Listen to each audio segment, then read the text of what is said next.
Welcome to another Bite, a Backchat Bite. Testosterone is today's topic, one of the trickiest hormones around that can really upset the apple cart in boys. And I see this often in my clinic. Boys have a significant increase at around 4 years of age. So it makes sense that it's one of the biggest referral ages of boys into my clinic, little boys at around that 3 to 4 age group. Because when boys get these increases of testosterone, all of their traits that are present. So if you've got a worried, nervous, sensitive, over-aware, intuitive little guy, when those hormones start to really hit, they become more worried, more nervous, more aware, more intuitive. They become magnified, they become heightened. And the same for if you have a little one who's boisterous, who's impulsive, hyperactive, inflexible, defiant, oppositional, struggles with hands-on behaviour. Especially during the teen years, these underlying traits become prevalent. They become a part of that child's personality all of the time. So at Backchat at the clinic, we see continued streams of referrals from 4 years of age right through 7, 8, 9, 10 and 11, 12 years of age are our predominant referral ages. And guess what? It's all because of that hormone, testosterone. Our boys are incredibly vulnerable because of these traits. They can't control them. They can't control their strong, stubborn natures, their inflexibility, their nervousness, their anxiousness, their worries, their anxiety, their difficulties with shift and transition through everyday activities. Many are labelled naughty, but they're so vulnerable. They're so soft and they're so empathetic. Once loved, once cared for, once connected with, these boys change. They just need connections and strong relationships. It's one of the reasons why I'm so against en masse care within the 4 walls for little boys. They need people who get them, not people who are transient, not people who are keeping them within 4 walls. These children need connection. They need talk. They need serve and return. They need cuddles and hugs all throughout the day, every day in those first 1,000 days of life. It's another reason why we shouldn't have younger therapists working with these little guys who are so vulnerable. They are simply not picking up these early clinical indicators of mental health illness. They're moving on, constantly moving on to other jobs, and they lack the complexities. They don't see how a 2-year-old who's anxious can change at 4 and become, really difficult, really struggling to regulate their opposition, really struggling to regulate their strong will, really struggling to, control their flexibility to be able to move and transition through everyday life. Let me talk about one little guy I had. I saw him at 3, absolutely brilliant.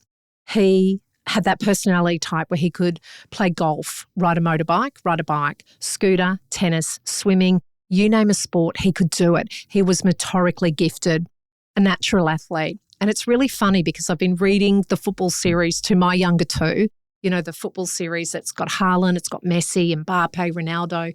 And when I read the stories of Lionel Messi and Cristiano Ronaldo from when they were kids, I'm reading that they had the same temperament as this little group of boys that I have in my clinic who I see.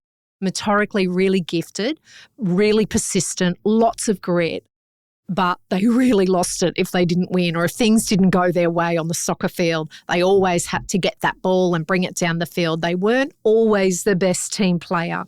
Let me get back to this little 3-year-old though, smart, with a mouth to match. This kid was on fire, but gee, when he lost it, everybody knew about it. So much so that one day the whole office block where the Backchat clinic is located, we had people coming in because he completely lost it. He was in full meltdown mode and everybody heard it. He was 3. He'd definitely not hit the 4-year-old stage yet where you're getting those really big spurts of testosterone. Now, I could have gone a low demand route. I could have just sat there, chatted with mum every session. We could have played with the farm animals, fed the farm animals.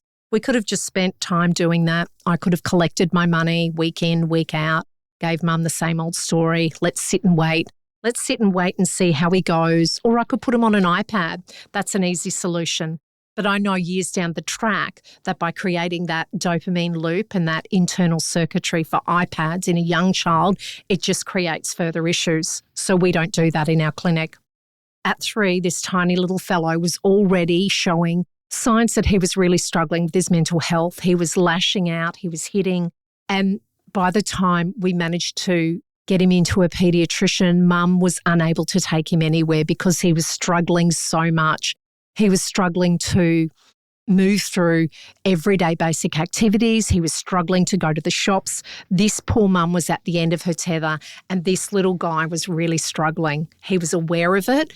He was terrified about the level to which he was melting down. I mean, we talk a lot about neuroaffirming therapy and let's just love the child and let's just let them be who they are. But these kids are really aware. These kids are acutely aware of how much they struggle. They're very intuitive. They're aware of the fact that they go from 0 to 50 like that, and they're scared of it themselves. When we referred this guy to a paediatrician, he was struggling. His mum, as I said, could not go anywhere with him. Dropping him off at childcare, taking him anywhere was a nightmare. Paediatric level treatment has significantly changed the trajectory of this child's life.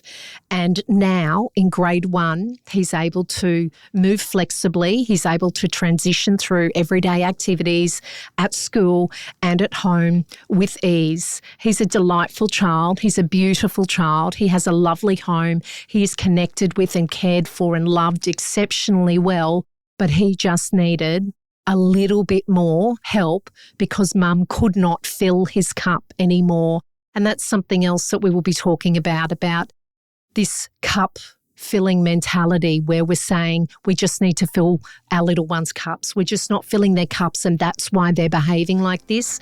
And it's simply not true. I spoke for an hour today on the phone with a mum who was exhausted from filling her child's cup, and he still is having meltdowns. We need to change this conversation in this country. We need to help families seeking help for early mental health illnesses in their little ones. Thank you for listening to Conversations with Olwen. If you know somebody who needs to hear this episode today, please share it with them. Until next time,